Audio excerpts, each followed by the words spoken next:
I think I had just gone through a breakup or whatever. So my eyes were looking around for a new piece of to suck. And I'm in the gym and I see this guy, you know, super tall, just pretty sexy. Like, I thought he was good looking. Mm-hmm. And I just would look at him, and he worked out pretty hard. And I kind of like the ones that mind their own business and stick to themselves. Spartans! What is your profession? Digging out guts and slaying cheeks! Digging out guts and slaying cheeks! My cheeks slaying soldiers!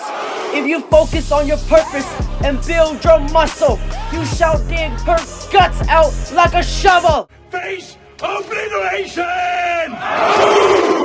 You know, the ones that don't let their eyes wander, kind of just very focused on themselves. And I feel like it makes you want them more when they don't look your way. Yeah, because you're like, what the does he have a girlfriend? Like, why is he not fucking looking at me? So I would see this guy not all the time, but I'd see him at night usually. So then I was like, okay, I'm going to start going at night more. So I start going at night more. And then when I wouldn't see him, I'd fucking hair out. I'm like, oh my God, I just waited all day to go to the gym and he's here. In human nature, we will always gravitate towards the things that we cannot have. It's the exact same concept with female nature. Rejection breeds obsession. Growing up at a young age, the blue pill matrix has sold us a dream. Disney movies has fed us lies that we need to tell her she's gorgeous. But you look absolutely gorgeous. We need to be her emotional tampon, give her the earth, moon, and the stars. Put ourselves in second place and put her in first place. Be her personal butler. Put her on a pedestal. Treat her like a celebrity. But in the end, we have to ask ourselves, what is she doing for us? They told us we need to keep chasing her. Keep chasing her until the wheels fall off. And eventually she's gonna give in and hand you the ass cheeks on a silver platter. But unfortunately, chasing women and forcing yourself to like her does not work like that in the real world. Because in cheek slang Genesis, Proverbs 101, it states dealing with a woman, dating, love, it's all kind of like a fart. Because the more you try to force it, you're eventually gonna shart and shit yourself just like Mr. Hoffman. Situation here. We have to leave now. Well, no, can we stay a couple more minutes? But dude, no. This is serious. I just sharted. I don't know what that means. I tried to fart and a little shit came out. I just sharted. Right, now let's go. You're the most disgusting person I've ever met. My cheek-slaying disciples in cheek-slaying Collaborations 69 verse 12, it states, a man who puts himself first, and his purpose he shall embrace, and he puts woman in second place. She will always be the one to chase, because she will always fall for these alpha traits. And she will charm your cobra with amazing grace.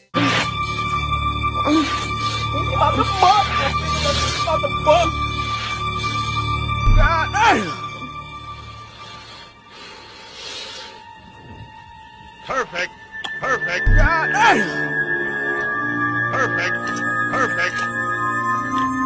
My brothers, because if you are a man who operates with ambition, drive, and purpose, a man in his masculine, you shall launch the cream in her like a javelin. My brothers, listen very carefully. When you chase excellence, woman will always be available. But when you chase women, they will always be your problem. I never chased a bitch, I thought I told you. I just chase the money like I'm supposed to. And now, what I'm going to do is I'm going to play you guys this clip on how this girl chose her man. And when she talks about the traits about her man, I want you guys to pay attention to the masculine traits she talks about. Play the clip. I think that for starters, for a personal experience, just so you guys can get a little idea. So Brandon and I, for example, Brandon is a fucking workaholic. I mean, he Yeah. is a total maniac. He has amazing ambition, though. Like, I will say that I definitely admire him for being so hardworking and not stopping. You know what I mean? Like, I feel like I could accomplish so many things in my life. But it comes to a point when it's too much. I agree. But I do think that if I had some of his ambition, I could accomplish a lot in life. If I didn't love relaxing so much. Exactly. If I wasn't a lazy hog, I'd be a millionaire. It'd be great. Yes, like seriously. So I give him full credit for that aspect of him. It's amazing. But something that I've noticed that kind of hurts my feelings, and that's all I'll say. I think without balance, it can be hurtful. Not really. I don't think I really get mad. It's just it's very hurtful. It makes you feel like unimportant. Right. So I think that what I notice is sometimes because his mind is like 90% work, that when I do see him, sometimes it's like if he's still talking about work and videos and planning, it's like it's annoying because it's like we do this together every week. Number one. Number two, you've been doing this since like 8 a.m. this morning, and now it's like 8:30, 9 p.m. at night. So we're talking 12 hours. Like, shut the fuck up. Right. You know what I mean? And it's not even like that. You haven't seen him all day. You get there and you're like hoping his full attention is on you, and it's not.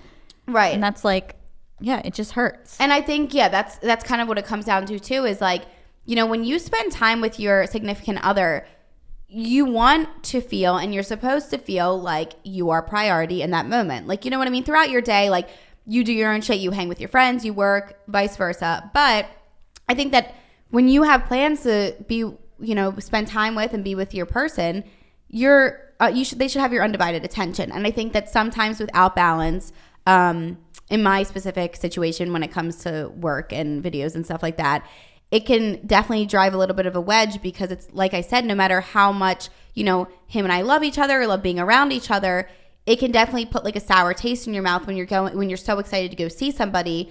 And then they're still just talking about work. And it's like, I don't want to hear about it. Like, I live it along with you.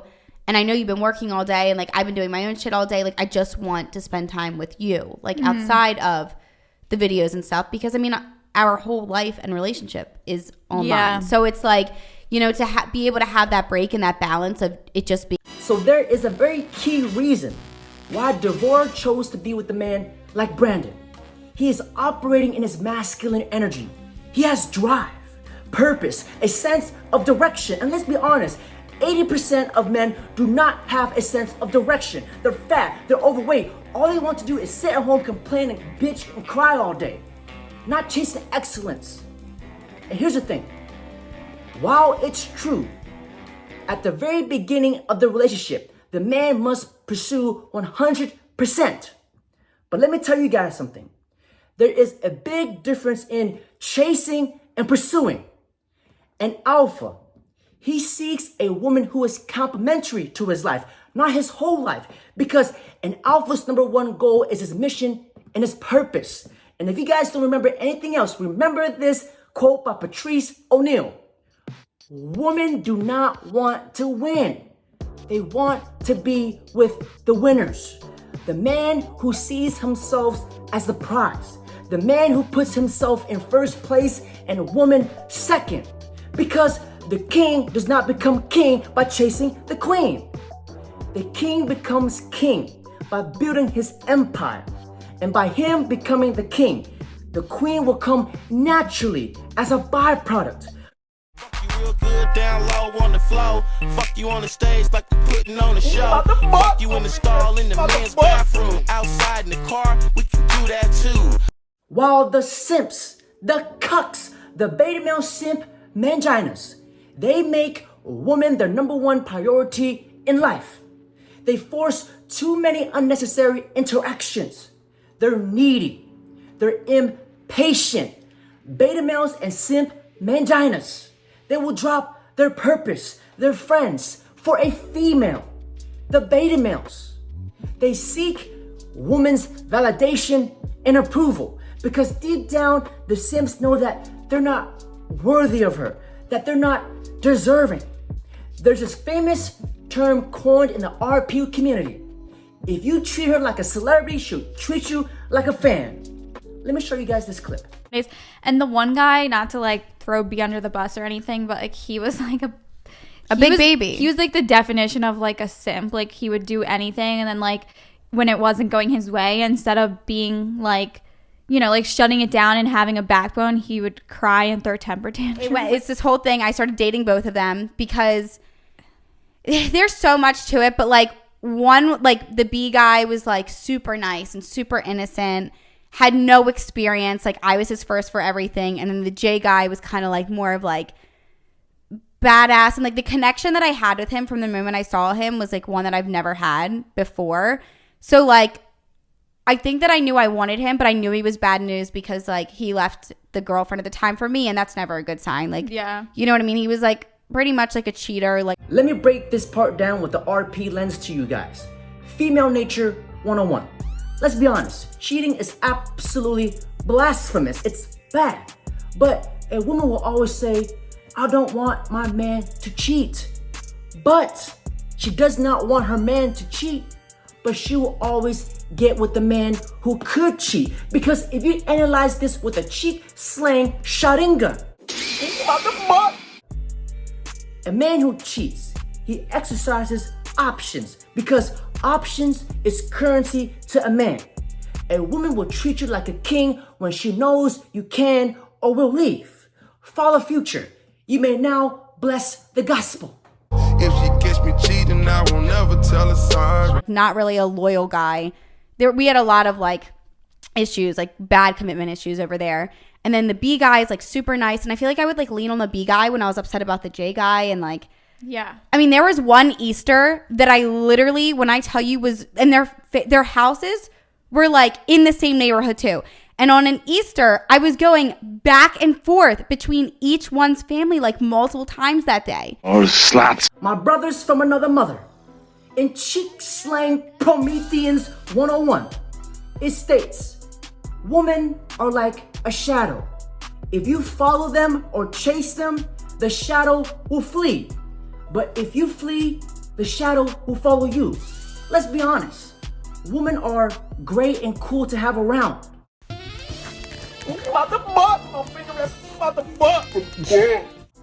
But they should not be the gears that make your world revolve.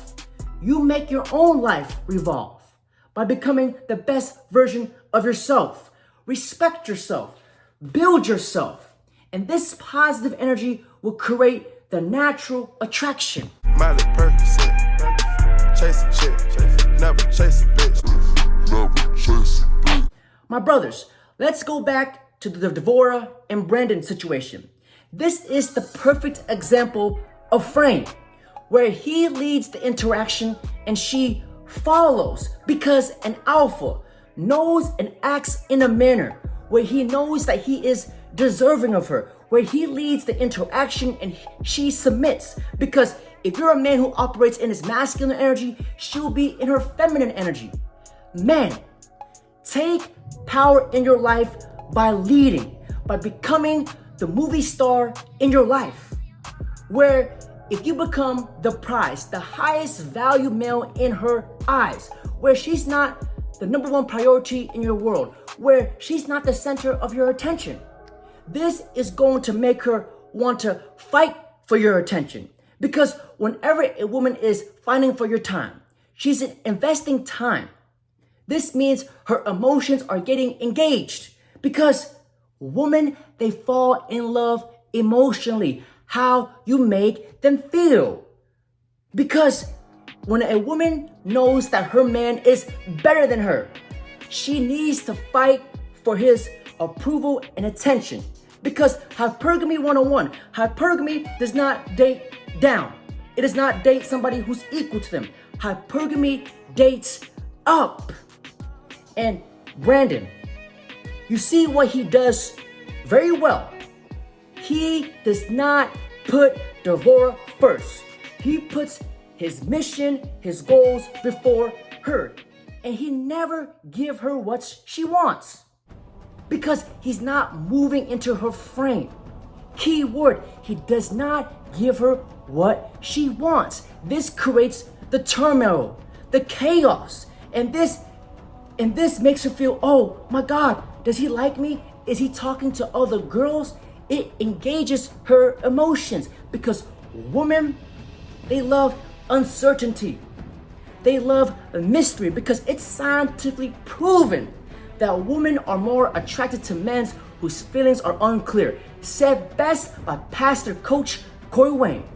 Let me show you guys this clip. Because like he's not, so... it's the unknown. It's like the thoughts Yeah. you create in your head that make God. I mean, given he could be totally fucking weird, or a jerk. He could be an asshole. Who the fuck knows? Asshole. We're just but describing the when you physical. don't know and you just see someone and you kind of create your own scenario or story in your head about like who they are, it makes them so much hotter. Like, well, you know, I think it's very natural for people to have fantasies. Oh, like yeah. fantasy thoughts. And like I feel like it's one of those things like where, you know, when people say like, oh, the sexual tension between girls and guys in the gym or on an airplane, whatever, like it's one of those things that like, I mean, who knows if that sexual tension is reciprocated. it's but not mutual. My fellow cheek-slaying soldiers, to finish church off, let me say this. Treat women as if they're in second place and you in first. Treat them as if they're kind of like beneath you. They like that. And if she starts pursuing you, this puts you in the driver's seat where you can accept or reject them. And my brothers, cheek slaying collapolations verse 444. If a girl does not give you the energy that you desire, other ass cheeks you shall go acquire. If a woman does not want to submit, and yet she wants you to provide, that is a woman you shall have no business with. My brothers, you are not a slave. You are a king. But unfortunately, as I walk around the Bay Area observing the types of men around me, a lot of men do not view themselves as the king. They walk around with their head down, not confident, poor posture. They're fucking fat and overweight. And yet they're still worried about women. They got no money in the bank account. If you have no money in the bank account, woman should be the last of your priorities. My brothers, let me share this quote with you guys. A man who lacks purpose distracts himself with pleasure. And let me finish you off with this. When you chase excellence, woman will be available. But when you chase woman will become your problem. Can't bribe me What do you with think? any amount of money. Never seen anything I like for it. my queen. Yes. Yes, simp for me, daddy. Don't let any of that get on you. Why not? Say anything. It has the characteristics of a simp which needs to bond to a host to survive. I need to usually take it to the And side of my sometimes bag. these things in nature, when they bind, But you'd rather have they can be pizza hard than to unbind. Don't forget to like, comment, subscribe.